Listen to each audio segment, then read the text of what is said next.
कुंडली में सारे ग्रह प्रतिकूल हों, लेकिन केवल गुरु ग्रह शुभ या उच्च स्थिति में हो तो जातक की कुंडली को राजयोग कारक माना जाता है। उसी प्रकार हथेली में एक भी रेखा या पर्वत या कोई भी शुभ चिन्ह अच्छा न हो, एकमात्र गुरु पर्वत उभरा हुआ हो या गुरु पर्वत पर कुछ विशेष रेखाएं दिखाई दे तो ऐसे हाथ को भी चमत्कारिक रूप से शुभ माना जाता है। तो आइए जानते हैं आज हम गुरु पर्वत से जुड़े हुए कुछ ऐसे रहस्यमय पहलुओं के विषय में जिनको आपने बहुत कम ही जाना और सुना होगा। जानने से पहले यदि आपने अभी तक कृष्ण चक्षु चैनल को सब्सक्राइब नहीं किया है तो पहले चैनल को सब्सक्राइब करें, कमेंट में जय श्री कृष्ण जरूर लिखें, लाइक करें तथा वीडियो को शेयर जरूर करें। तो यदि किसी जातक के हाथ में गुरु पर्वत उठा हुआ है तो यह शुभ माना जाता है, यह राजयोग कारक माना जाता है। ऐसे जातक खूब धन प्रसिद्धि कमाते हैं।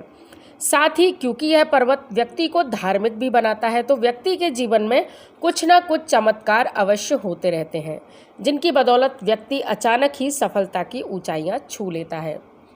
यदि बृहस्पति पर्वत पर इस प्रकार खड़ी रेखाएं नजर आएं तो ऐसा व्यक्ति अपने कार्य क्षेत्र में मैनेजर, प्रबंधक या उच्च योग्यता व उच्च वेतन भोगी देखा जाता है।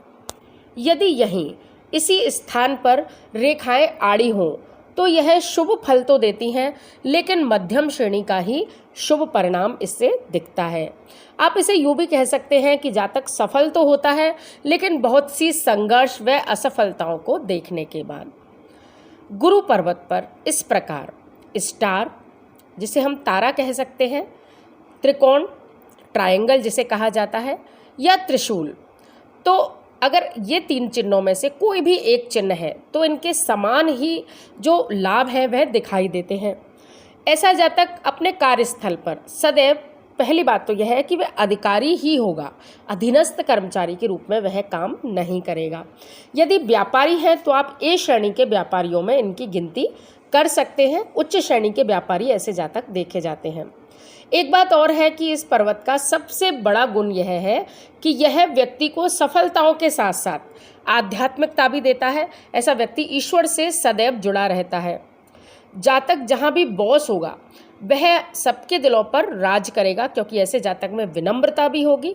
ईश्वर से जुड़े रहने के कारण उसके समस्त कार्य, कहते हैं कि ऐसा जातक जब मिट्टी को हाथ लगा देता है तो वह भी सोने में बदल जाती है। तो हर जगह मिलने वाली सफलताओं और व्यवहार की विनम्रता के कारण ऐसे व्यक्ति को धन और प्रसिद्धि दोनों सहज ही में मिल जाती हैं। लेकिन इसी पर्वत पर यदि कहीं आपको जाल या धब्बा दिखाई दे तो व्यक्ति का आत्मबल कमजोर होता है। यह कमजोर नेतृत्व को दिखाता है। जीवन में उतार चढ़ाव को यह पर्वत दिखाता है।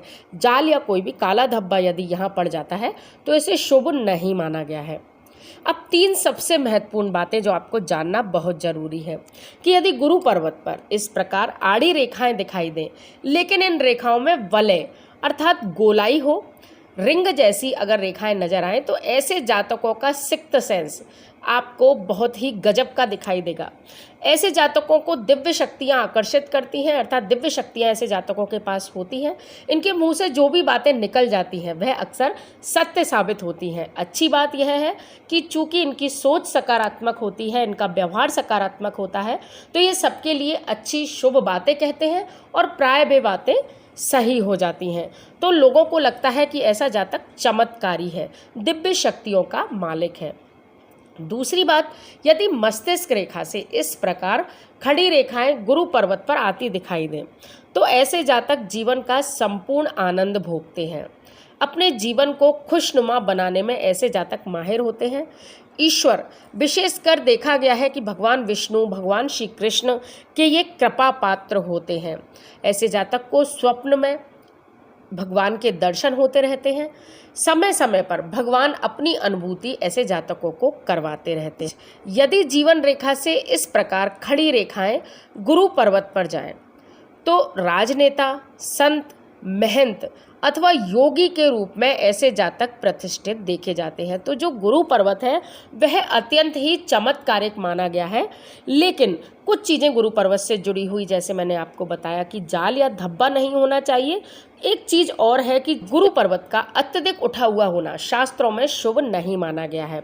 गुरु पर्वत सामान्य रूप से विकसित है, उस पर इस प्रकार की रेखाएं जो मैंने आपको वीडियो में बताई वो हैं। हाथ यदि कोमल, चिकना, थोड़ा सा मोटा और गद्दीदार है तो समझ लीजिए ऐसे जातक का राजयोग कारक होना, ऐसे व्यक्ति का चमत्कारिक होना, ईश्वर का कृपा पात्र होना निश्चित है। तो कैसा लगा आपको मेरा ये वीडियो? यदि अच्छा लगा हो तो प्लीज़ लाइक, शेयर और सब्सक्राइब जरूर कीजिए। धन्यवाद। जय श्री कृष्ण।